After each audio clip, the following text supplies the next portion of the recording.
AITA for telling my dad there will be no making up for missing my high school graduation. I'm 18M, graduating high school at the end of this month.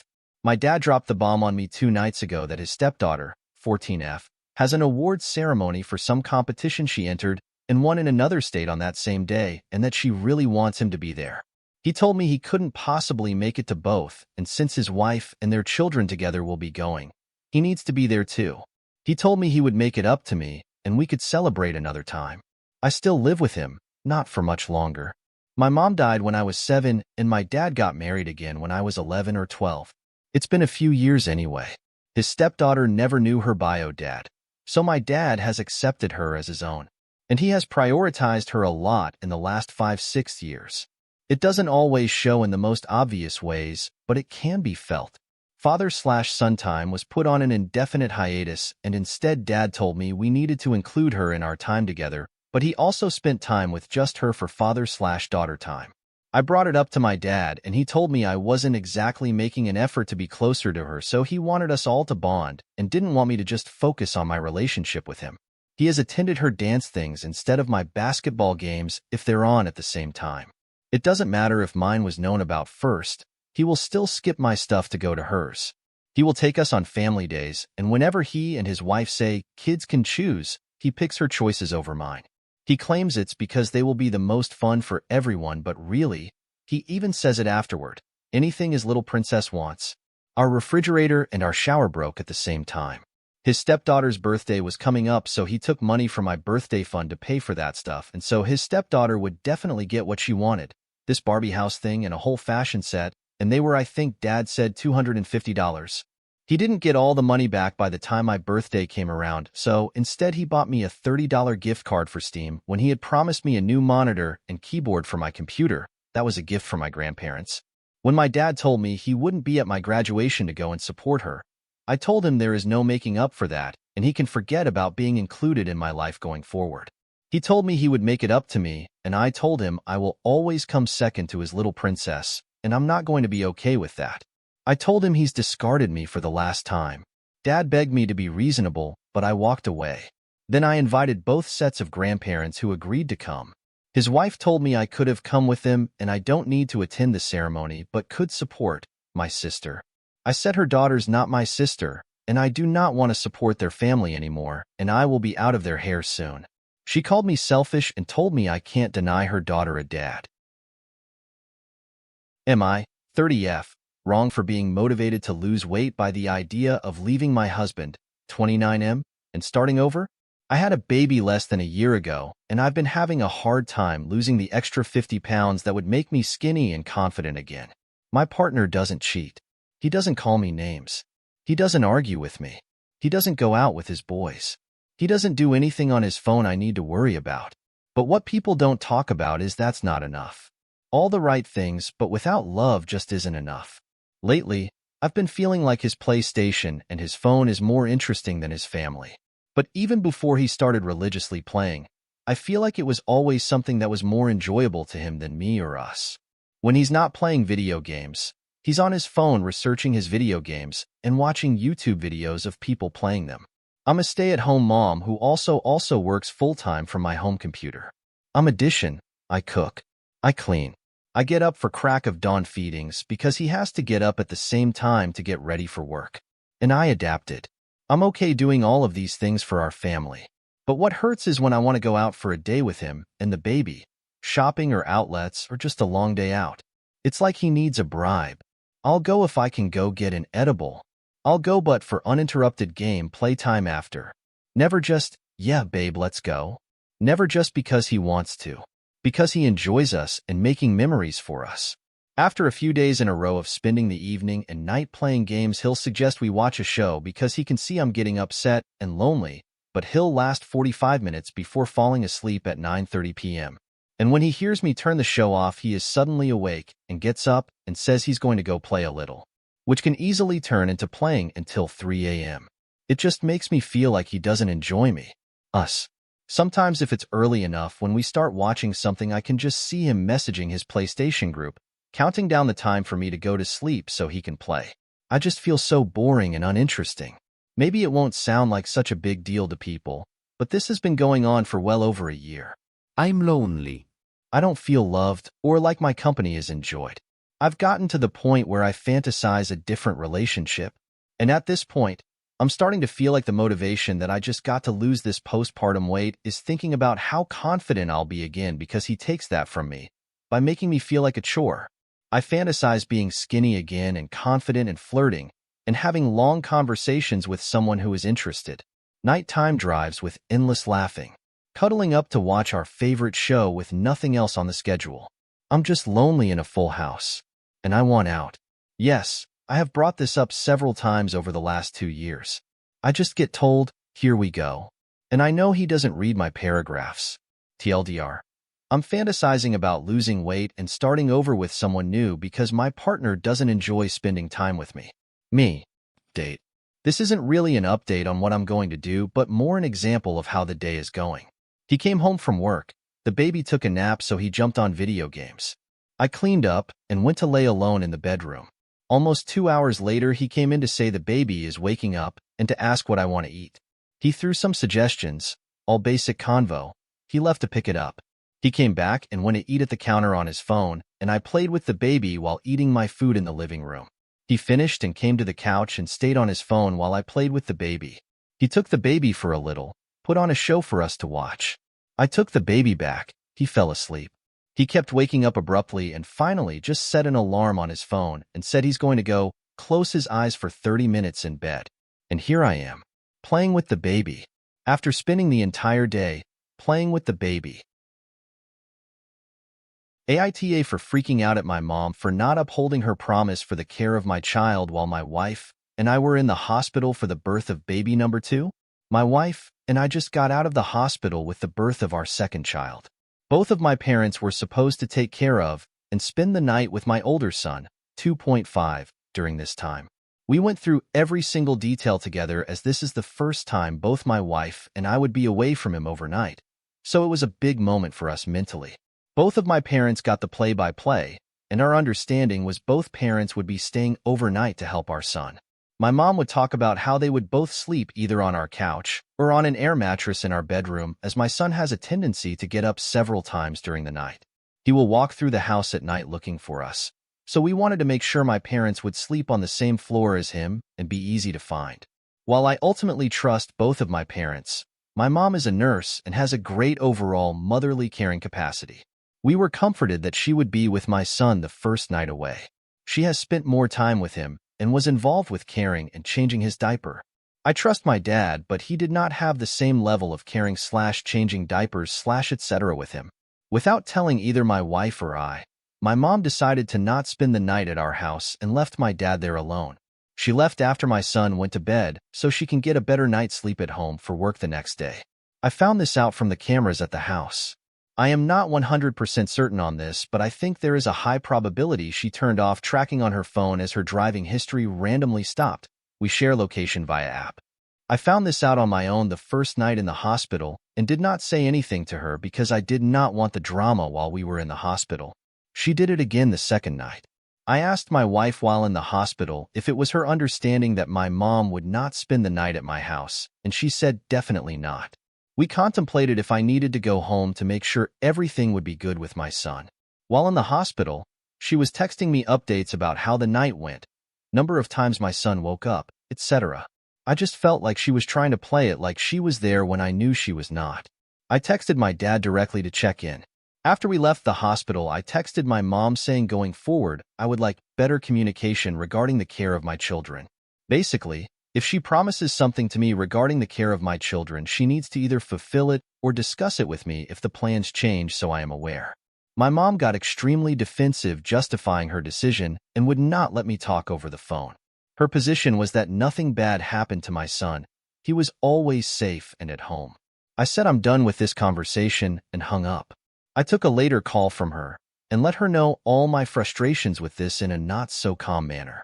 I definitely used more swear words that I'm not proud of. I was worked up. She tried to tell me she didn't want to burden me with the details while we were in the hospital. I told her every detail will always matter to me as it relates to the care of my children.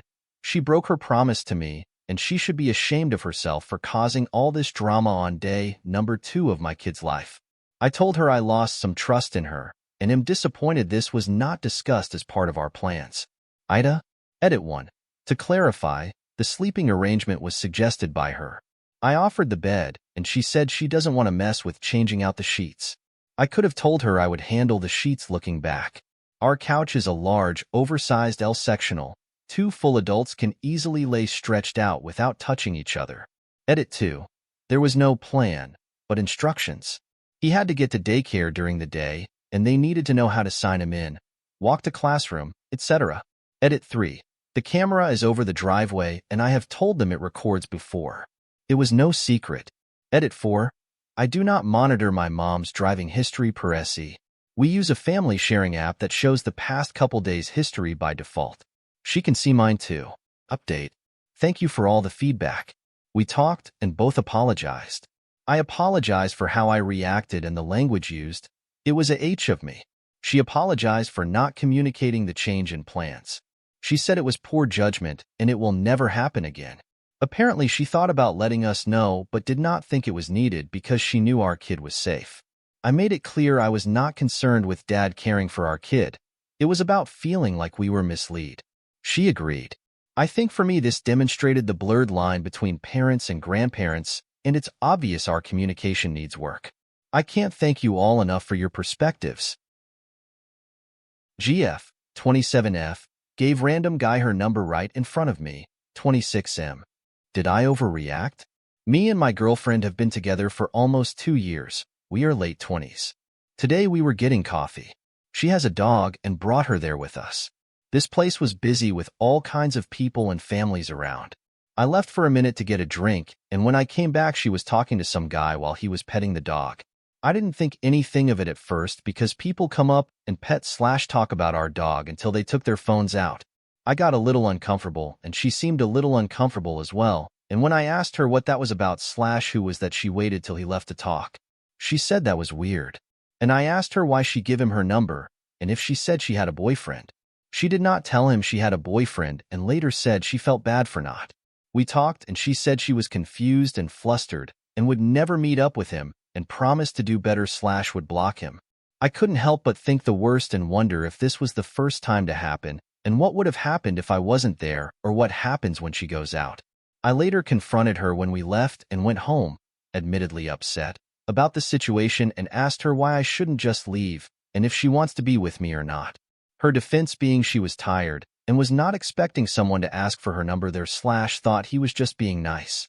We later talk it out, and I come to see her perspective that maybe it's sometimes hard to say no to a man hitting on you, and later apologized for being so upset. But a part of me feels like it's not like you were in a dark alley alone at night. How hard was it to say the guy sitting across from you, me, is your boyfriend? And tell him no. We later kinda made up and watched a movie, but now she's upset about how I reacted to the situation, saying, I've never seen this side of you. The way I reacted worried her and wants to talk more. I guess I'd like some outside perspective. Did I overreact? Is what she did acceptable? Or is it some gray area? TLDR girlfriend gave out her number to some random dude in front of me, and I got really upset. Update. I mentioned this in a comment on the original post, but when she talked to me about how I reacted the next morning, she told me she was afraid of me and thought I would physically hurt her, and wanted me to promise that I would never hurt her physically.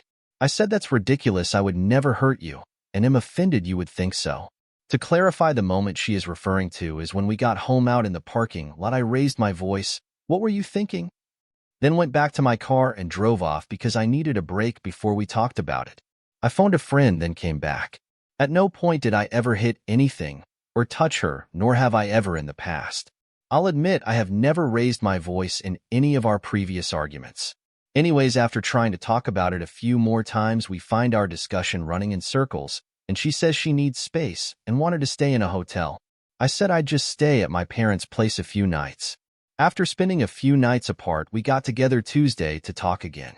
I asked her what's been on her mind, and she says she's sorry for what she did and had no idea this was going to be so triggering for me and promised to never do it again. I got a bit defensive and basically said you were wrong and I did not overreact. I told her my biggest issue was her believing I would ever hurt her, and if she truly believed I would, She said in that moment, yes.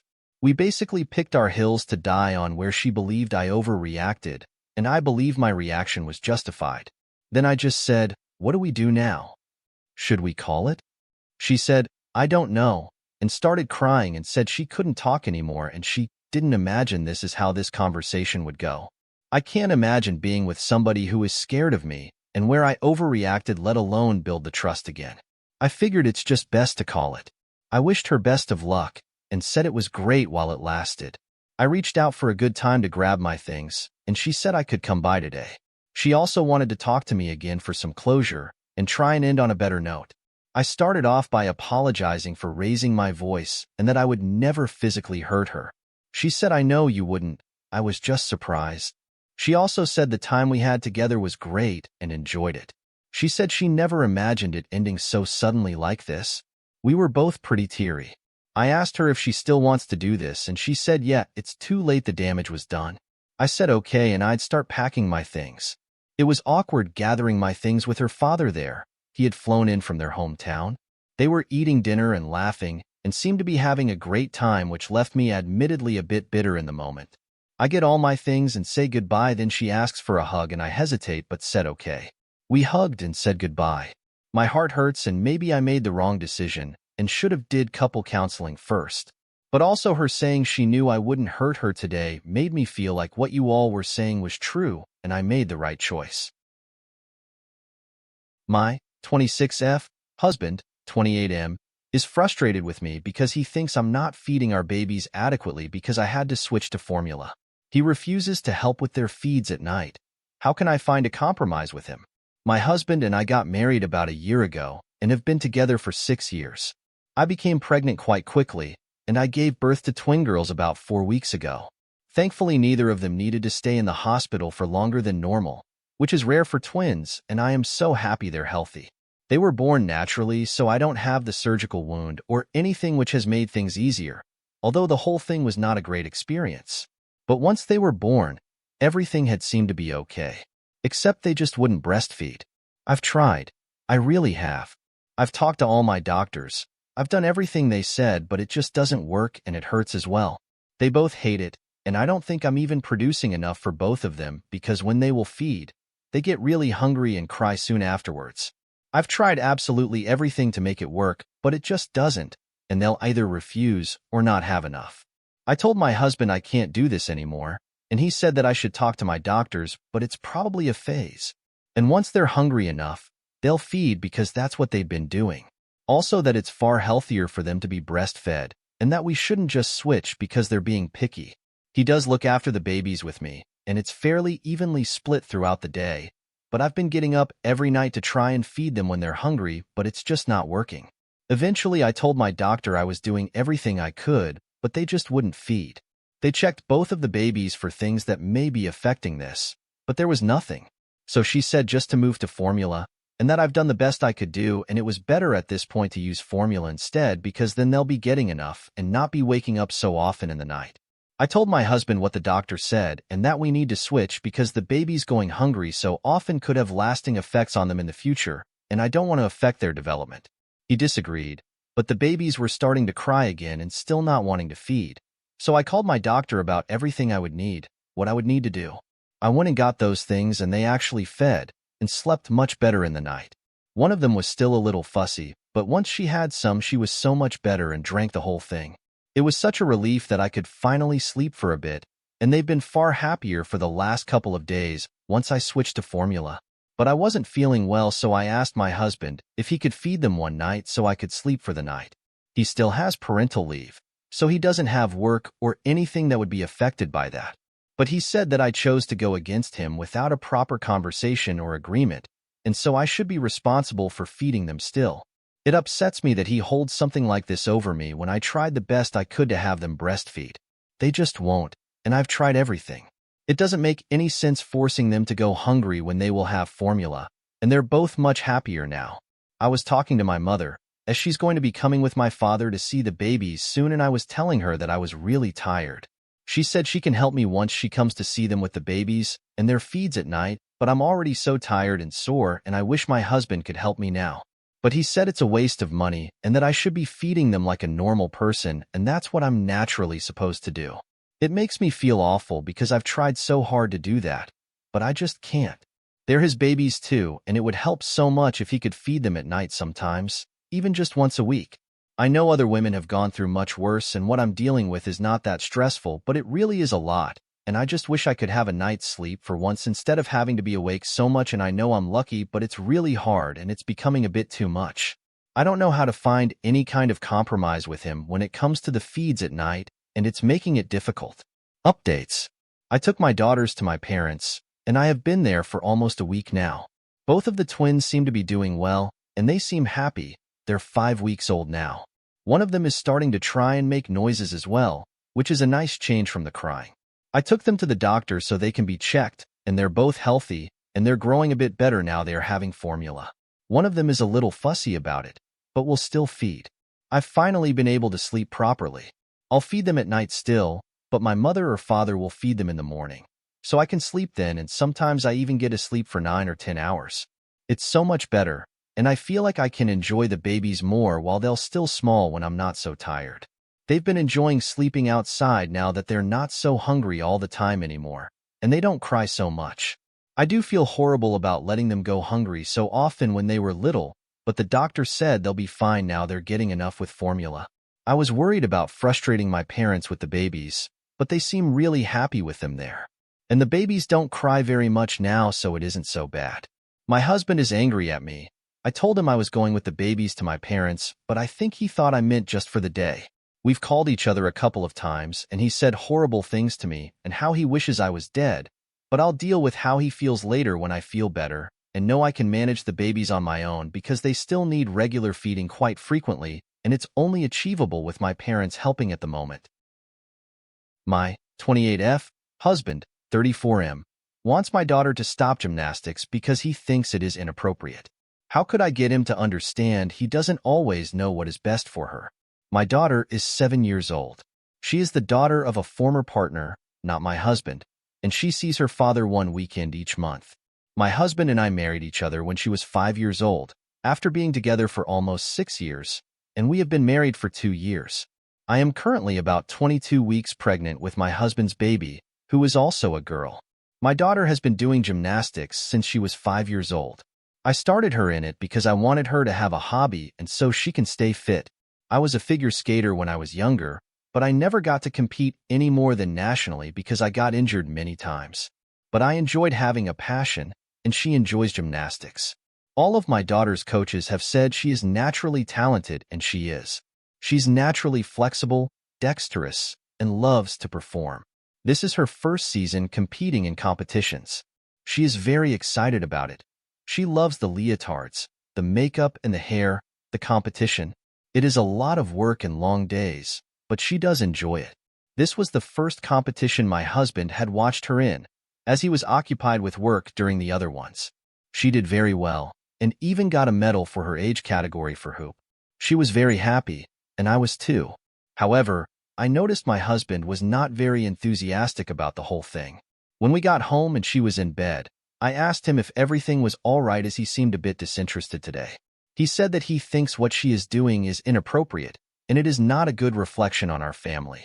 I asked what he thought was inappropriate, and he said that the leotards, the music, the makeup, the splits, opening her legs in front of everyone, and the shaking of her bottom all seemed very sexual, and he didn't approve of it. And that he thinks that she should do figure skating like I did, or something like ballet as it is far more appropriate. I will admit sometimes the leotards other girls wear can be inappropriate, but I always make sure her leotards cover her body and are not too high cut. She loves the makeup and the hair. It's like dressing up for her. I don't control her music or her routine, but it isn't any different to what all the other little girls do.